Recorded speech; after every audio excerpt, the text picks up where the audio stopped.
بچوں سے کہتا ہوں ماں باپ کی پسند کو سامنے رکھ کے شادی کرو.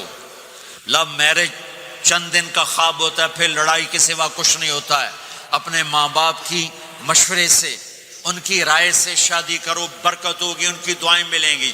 ماں باپ سے کہتا ہوں اولاد کی رعایت کرو، ان پر زبردستی مسلط ایتھے ہی کرنی ہے اور نہیں کرنی ایتھے ہی. یہ ظلم نہ کرو، یہ ظلم نہ کرو. شادی بچے کا حق ہے، شادی بیٹی کا حق ہے. شریعت نے بچی کو حق دیا ہے کہ وہ کہے میں نہیں کرنا چاہتی، وہ کہے میں نہیں کرنا چاہتا. یہ نافرمانی نہیں ہے، مسلط مت کرو. میرے نبی نے کہا میں نے جہاں بیٹی دی پہلے آسمان سے فرشتہ آیا، میں نے جہاں شادی کی پہلے آسمان سے فرشتہ آیا.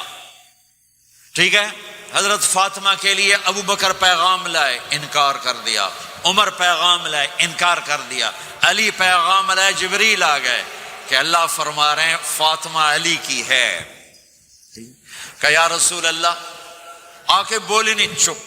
آپ نے کہا علی کیسے آئے؟ چپ. پھر آپ نے خود کہا فاطمہ کے رشتے کے لیے آئے ہو؟ کہا جی ہاں. تو آپ نے کہا انشاءاللہ. جبریل کے آنے کے بعد بھی کہا انشاءاللہ، یہ نہیں کہا بس ٹھیک ہے ہو گیا ڈن، وہی آ گئی ہے ڈن. نہیں نہیں نہیں نہیں.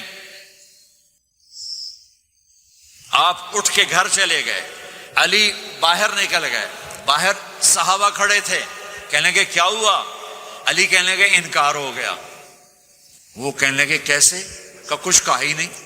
عبد الرحمن بن عوف کہنے لگے کچھ کہا تھا؟ کہ انشاءاللہ کہا تھا. کہ بس پھر ہو گیا ہو گیا. یہ انشاءاللہ کیوں کہا؟ ہاں کیوں نہیں کی؟ آپ گھر گئے، کس کو بلا رہے ہیں؟ فاطمہ. کون؟ جنت کی عورتوں کی سردار، حسن حسین کی ماں. جنت میں نور کی چمک اٹھے گی. جنتی پوچھیں گے یہ نور کیسا ہے؟ کہا جائے گا اوپر کی جنت میں علی و فاطمہ مسکرائے ہیں، ان کے دانتوں کے نور سے جنت جگمگائی ہے. آپ نے کہا بیٹی فاطمہ علی کا رشتہ آیا ہے، ہاں کر دوں؟ اللہ اکبر اللہ اکبر. کیا فاطمہ نے انکار کرنا تھا؟ کیا فاطمہ نے انکار کرنا تھا؟ بیٹی علی کا رشتہ آیا ہے، ہاں کر دوں. بیٹی فاطمہ ہو، رشتہ علی کا آیا ہو، اوپر سے جبریل آ چکا ہو، باپ محمد مصطفیٰ صلی اللہ علیہ وسلم ہوں، اور پھر وہ جا کے پوچھیں ہاں کر دوں. میرے بھائیو، مجھے نہیں پتا یہاں معاشرت کتنی کو بدلی ہے، لیکن ہمارے ہاں بیٹیوں سے نہیں پوچھا جاتا، اور دیہاتوں میں بچوں سے بھی نہیں پوچھا جاتا. بات تیرا کر دیتا ہے، ہن بھاویں تو من یا نہ من.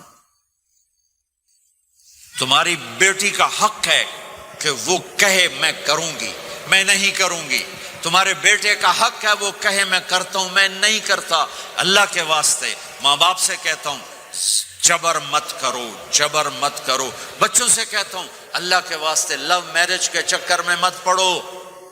یہ دھوکہ ہے، یہ خواب ہے، یہ خواب ہے. زندگی اخلاق سے گزرتی ہے، شکلوں سے نہیں گزرتی. شکل و صورت سے نہیں زندگی گزرتی، اخلاق سے گزرتی ہے. دو واقعے اوپر نیچے ہوئے. ایک خاتون میرے پاس آ کے پھوٹ پھوٹ کے رونے لگی. کہا مولانا میرا خامد کھربوں پتی ہے، اربوں پتی نہیں، کھربوں پتی ہے، پر زبان اتنی گندی ہے کہ مجھے اس نے زندہ مار دیا ہے. اور چند دن کے بعد ایک نوجوان ملا. کہا مولانا زندگی کی ہر دولت موجود ہے، پر میری بیوی کی زبان بہت گندی ہے، میرا گھر برباد ہو کے رہ گیا ہے. ایک جگہ عورت کی تیزی نے گھر کو آگ لگائی ہوئی ہے، ایک جگہ مرد کی تیزی نے گھر کو آگ لگائی ہوئی ہے. گھروں کی آبادی اچھے اخلاق سے ہوتی ہے. بڑوں سے کہتا ہوں چھوٹوں سے رائے لے کر قدم اٹھاؤ. چھوٹوں سے کہتا ہوں ماں باپ کی رائے کو داخل کر کے چلو. اگر دونوں میں اختلاف ہوتا ہے تو ماں باپ سے کہتا ہوں اپنے بچوں کی رائے کو ترجیح دو. زندگی انہوں نے گزارنی ہے. یہ میرے نبی کی ایک پاکیزہ خوبصورت زندگی ہے. میرے بھائیوں، میں نے آپ کا زیادہ وقت لے لیا. احباب جمع ہے، میر حال دل کہہ لے، پھر التفات دلے دوستاں رہے نہ رہے. آپ ایک معاشرے میں رہتے ہیں، آپس میں لڑائیاں بھی ہوں گی، جھگڑے بھی ہوں گے، اور بہت سے ایسے ہوں گے عورت عورت سے نہیں بولتی، مرد مرد سے نہیں بولتا۔ ایک بات آپ سب سے کہتا ہوں، یہاں سے اٹھ کر سب ایک دوسرے کو جو لڑے ہوئے صلح کر لینا، ایک دوسرے کو معاف کر دینا، ایک دوسرے کے گلے لگ جانا، ایک دوسرے سے درگزر کا معاملہ کر دینا۔ اور خامد اور بیوی اگر لڑے ہوئے ہوں تو ان کی صلح اتنی طاقتور چیز ہے کہ ان کے صلح کرتے اللہ ان کے پچھلے سارے گناہ معاف کر دیتے۔ شیطان روزانہ اپنی کچہری لگاتا ہے، شیطانوں سے پوچھتے ہمیں کی کر کے آئے ہو؟ جی چوری کرائی، یوں سر ہلاتا ہے، ڈاکہ، نماز نہیں پڑھنے دی، ٹھیک، ایک لمبی فہرست ہوتی ہے۔ وہ ایک لنگڑا شیطان کالا جا پچھو کھلو کے آندا ہے، استاد جی میاں بیوی نو لڑایا کا پتر شاباش تو اگاں آ جا آ جا آ جا آ جا آ جا، اس کو گلے لگاتا ہے، اس کو پاس بٹھائے، اور کمبخت تو یہ ہے اصل کام۔ خامد اور بیوی کی لڑائی نسلیں برباد ہو جاتی، نسلیں۔ ہر کلاس میں ٹاپ کرنے والے لڑکے نے 2 دفعہ خودکشی کی کوشش کی، ماں باپ کی لڑائی، ماں باپ کی لڑائی۔ تو میرے بھائیوں، اپنے نبی والے اخلاق کے ساتھ زندگی گزارنا سیکھو، سچ بولو، یہ آپ کا دیس ہے، اس کو ٹیکس پورا دو، اس کے ساتھ دھوکہ نہ کرو، اس کے ساتھ فراڈ نہ کرو، اس کے ساتھ 2 نمبری نہ کرو، دیانتداری کی زندگی گزارو، سچائی کی زندگی۔ یا مختلف مذاہب کے لوگ رہتے ہیں، سب کو عزت دو، سب کو احترام دو، سب کی قدر کرو۔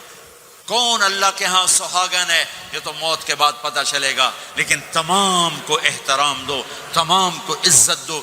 ایک غیر مسلم کا جنازہ گزرا، میرے نبی کھڑے ہو، غیر مسلم کا جنازہ، میرے نبی کھڑے، کہا یا رسول اللہ یہ مسلمان نہیں، آپ نے کہا انسان تو ہے، انسان تو ہے، اب اس کے احترام میں کھڑے ہو گئے۔ تو بھائیو، تمام اہل مذاہب کو عزت دو، احترام دو، تو انشاءاللہ یہ چھوٹا سا معاشرہ ایک خوبصورت جنت کا منظر بن جائے گا۔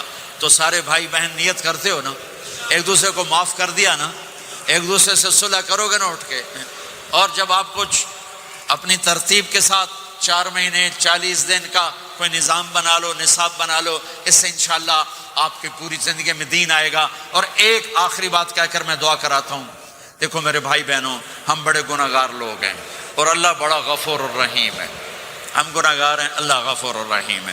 میرا اللہ کہتا ہے میرا بندہ تو اتنے گناہ کر کہ زمین سے اٹھا کر آسمان کی چھت کو لگا دے، اتنے کر کے زمین سے اٹھا کر آسمان کی چھت کو لگا دے، اس کے بعد صرف ایک دفعہ مجھ سے کہ یا اللہ معاف کر تو میں سارے ہی معاف کر دوں۔ کسی میں اتنا ظرف ہے؟ اتنے کر کے زمین سے اٹھا کر آسمان کی چھت کو لگا دے، پھر ایک دفعہ کہ یا اللہ معاف کر تو میں سارے ہی معاف کر دوں گا۔ تو میرے آپ کے تو گناہ ہی تھوڑے سے ہیں، میرے آپ کے گناہوں کی کیا حیثیت ہے؟ چند سال میں کوئی کتنے گناہ کر لے گا۔ میرا اللہ کہتا ہے زندگی بھی لے لے، طاقت بھی لے لے، زمین سے اٹھا کر آسمان کی چھت کو گناہ لگا دے، پھر ایک دفعہ آ کر کہنا یا اللہ معاف کر تو میں سارے ہی معاف کروں گا۔ تو میرے اللہ کو معاف کرنا پسند ہے، توبہ کرنا پسند ہے۔ میں ان ساری مستورات سے بھی درخواست کرتا ہوں، آپ سے بھی درخواست کرتا ہوں، آج تک جو ہم نے کیا، یا اللہ میری توبہ، آئندہ تیری مان کے چلوں گا۔ اس کی نیت کرتے ہو سارے بھائی بہن؟ کرتے ہو تو میرے ساتھ کہو ایک دفعہ یا اللہ میری توبہ، پھر کہو یا اللہ میری توبہ، پھر کہو یا اللہ میری توبہ۔ اتنا سا کام ہے۔ اگر مستورات نے آپ نے دل سے کہا ہے تو رب ذوالجلال کی قسم سارے گناہ معاف ہو گئے، سب معاف ہو گئے، سب معاف ہو گئے۔